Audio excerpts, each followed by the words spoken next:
গতকালকার একটা জরিপ নিয়ে কথাবার্তা চলছে। আমি প্রায় বলি যে জরিপকে খুব বেশি পাত্তা টাত্তা দেওয়ার নাই।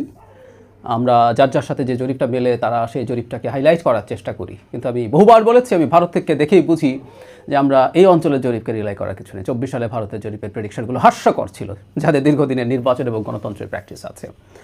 তো যাই হোক, তারপরও যেটা হচ্ছে এই জরিপটা আবার জামাতের জন্য ভীষণ আশাব্যঞ্জক। হাড্ডাহাড্ডি লড়াই, মানে এখানে যা দেখা যাচ্ছে ইভেন জোট জিতে যাবে, জামাতের জোট 11 দলীয় জোট, সেটা খুব ভালোভাবেই দেখা যাচ্ছে।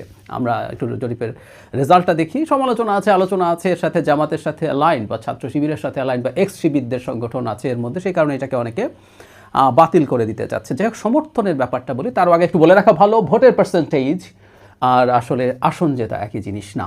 আমরা যেহেতু ফার্স্ট পাস দ্য পোস্টে আছি, এটা আমরা মানতে প্রস্তুত। আমি অনেক সময় বলেছি জামাতের পপুলার ভোট মানে ভোটের পার্সেন্টেজ এবার বেশ বাড়বে, কিন্তু জামাতের সিট জেতার সম্ভাবনা আসলে খুব বেশি বাড়বে না। সিট অবশ্যই বাড়বে, তাদের সর্বশেষ এককভাবে নির্বাচনের ফলাফল 96 সালে ছিল 3টি সিট, তার চাইতে নিশ্চয়ই অনেক বাড়বে, কিন্তু ভোটের পার্সেন্টেজ যা হবে সেটাতে প্রপোর্শনালিও যা পাওয়ার কথা সেটা তারা পাচ্ছে বলে আমি মনে করি না। যাই হোক, জরিপে দেখা যাচ্ছে বিএনপির সমর্থন মানে বিএনপিকে ভোট দিতে ইচ্ছুক 34.7%, 33.6% ভোট দিতে চায় জামায়াতকে, মানে 1.1% মাত্র মার্জিন। এনসিপি 7.1%, ইসলামী আন্দোলন 3.1%, অন্যান্য দলকে 4.5%, সিদ্ধান্তহীনতায় 17%। আমরা একটু অঙ্কটা একটু বুঝি, মানে জামাতের জোট যে জিতে গেছে এই ভোট, এটা দেখে কিভাবে বলছি। একের মাত্র গ্যাপ আছে, কিন্তু ওদিকে এনসিপি এবং ইসলামী আন্দোলন মিলে 10%-এর মতো। তার মানে ওই জোটে যদি ইসলামী আন্দোলন জোটে থাকে, শোনা যাচ্ছে তাদের সাথে একটু কনফ্লিক্ট আছে, তার মানেটা হচ্ছে বিএনপি চাইতে 9% এগিয়ে গেল এই এক্সিস্টিং অবস্থাতে, আর 17% এখনও ভোট দিতে সিদ্ধান্ত, মানে কাকে দেবেন সেই সিদ্ধান্ত তারা এখনও নেননি। মানে বিএনপিকে এই 9% কভার করে 17%-এর মধ্যে 10-11% ভোট পেতে হবে। আবারও বলছি, এটা হলো ভোটের ব্যাপার, যে তার অংশ না, কারণ হলো বেশি পপুলার ভোট পেয়েও পরাজিত হওয়া খুবই সম্ভব এক্সিস্টিং সিস্টেমে। তারপরও মানে তারা অনেক জিতে যাওয়ার প্রবাবিলিটির কথা বলছি। যাই হোক, কীভাবে দেখব, কেউ একটা কথা বলার চেষ্টা করছেন যে এখানকার একটা সংস্থা আগে ডাকসু নির্বাচন নিয়ে একটা ভালো প্রেডিকশন দিয়েছে, তাদের যে পোল হয়েছে সেটাকে সমর্থন করেছে। এটা খুব হাস্যকর যুক্তি। কারণ হচ্ছে মানে এটাও যে সঠিক এটা বলা যাবে না, কারণ ডাকসু নিয়ে খুব সিগনিফিক্যান্ট অনেক পোল হয়েছে, অন্যগুলো সব মিথ্যা প্রমাণিত হয়েছে, এনারা সত্য প্রমাণিত হয়েছেন, তখন একটা কথা হতে পারতো। মানে এটা যদি এরকম হয় যে তারা অপিনিয়ন পোল তো আসলে মানুষের অপিনিয়নের উপরে ইনফ্লুয়েন্স করার জন্য, আমি ধরে নিচ্ছি তাত্ত্বিকভাবে, আমি এটা শতভাগ ক্লেম করছি না, যে তারা জামাত শিবিরকে অনেক এগিয়ে রাখতে চান, তো ওটার তো সম্ভাবনা আছে, ওটা হয়ে গেল, এখন সেটাকে বিরাট সাফল্য হিসাবে দেখানো হবে। মজার ব্যাপার, ডাকসু নির্বাচনে যখন প্রচুর শোরগোল হচ্ছিল ছাত্র শিবির জিতে যাবে এই আলাপ অনেকেই করেছেন, আমি নিজেও ছাত্র শিবির জিতে যাওয়ার সম্ভাবনা অনেক বেশি সেটা বলেছি। ছাত্র শিবিরকে ভোট না দিতে অন্য যে কেউকে ভোট দিতে বলেছি, এটা আমার একটা পলিটিক্যাল ইডিওলজিক্যাল কারণে।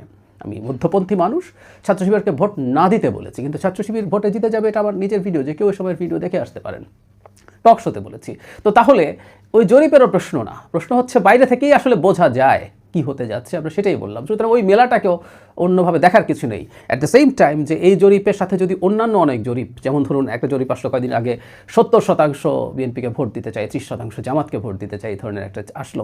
তো এর ও সঠিক না এ সঠিক আমরা পরীক্ষা করার মতো কোনো পরিস্থিতি হয়নি। বা ওই প্রতিষ্ঠান যদি ডাকসু নিয়ে করতো এবং সেখানে যদি তারা পরাজিত হতো, তাহলে বুঝতাম যে তাদেরটা একদম কোনো রকম কোনোভাবে ম্যানিপুলেটেড বা ভেস্টেড ইন্টারেস্ট আছে। যাই হোক, বলে রাখি, মানে হাড্ডাহাড্ডি লড়াই হতে যাচ্ছে এই প্রেডিকশন, কারণ একেবারে আর খুব বেশি দিন বাকি নেই নির্বাচনের। বরং দিন যত যাবে অ্যাপারেন্টলি অনেকে বলেন যে জামাতের জোটের ভোট বাড়বে, কারণ বিএনপির গ্রাসরুটের অনিয়ম, দুর্নীতি, চাঁদাবাজি, টেম্পু স্ট্যান্ড ইত্যাদির কারণে অনেক যারা বলছেন। তো সুতরাং হাড্ডাহাড্ডিও না, যত সময় যাবে তারা তত ভালো করে ফেলবেন, এই পারসেপশন হতে পারে। আমি কি মনে করি? আমি মনে করি মানে সাধারণভাবে জেতার ফাইটও দিতে পারবে না, জেতার জন্য 151 সিট লাগে, তার থেকে বহু দূরে থাকবে।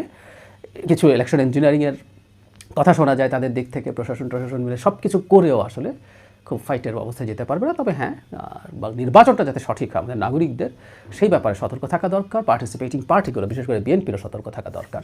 এসব জরিপ আমরা আগামী নির্বাচনের পর মেলাবো এবং মিলিয়ে আমরা আসলে বুঝবো বাংলাদেশে কে কী করেছিল।